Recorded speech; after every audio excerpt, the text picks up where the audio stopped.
So here we are at writing an equation when we're dealing with percents. So sometimes there are additional parts of problems with percent of change. For example, many stores discount products and then give an additional discount when you use their store cards. So normally the easiest way to figure out this type of problem is to break it down into two or more problems. So I'm going to give this a shot here and we will see how this works. A candle maker, again that's important to remember, a candle maker pays $1.35 for supplies to make each candle.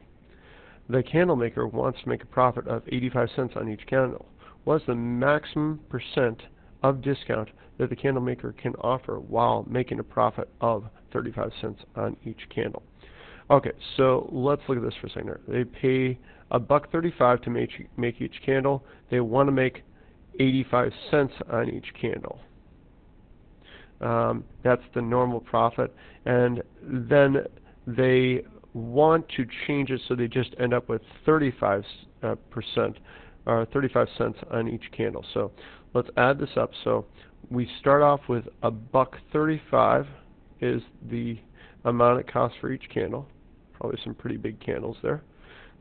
The original amount that they want to go ahead and sell each candle for is going to be the amount that they want to make a profit of. So that's going to be $1.35 plus 85 cents. So that I can do in my head. I don't need the calculator over here. This is going to be, well, 5 plus 5 is 0. So add the 1, that's 12. And so we end up with $2.20. So that's the amount that they originally sell the candles for to make that profit. Now, what's the maximum percent discount that the candle maker can offer while making a profit of 35 cents on each candle? So apparently, maybe it's Christmas time or something like that, and they want to sell a lot of candles. So instead of making 85 cents, they're going to try and make 35 cents on each candle. So now, what we need to think about is, well, 85 cents was the original amount. So $2.20 was what the actual candles cost. So now they want to make, it's $1.35 is the cost, and 35 cents is going to be the amount that they're going to make. That's the maximum amount in this scenario here, or the amount that they can make a profit of. So this is going to be now $1.70. And so if you see the difference here is the percent discount is, see, we had to do this twice for two different scenarios here.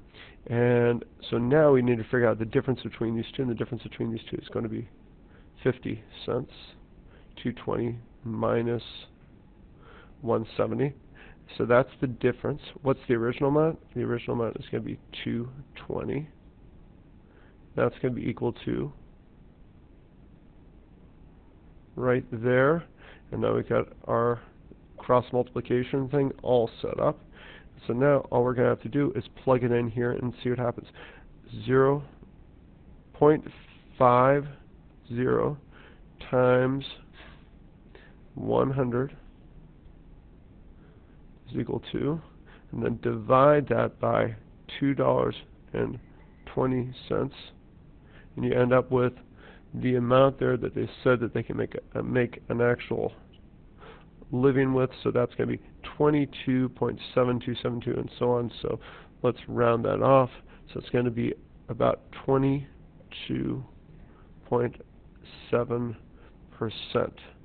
It's going to be the maximum percent of discount that you can actually use.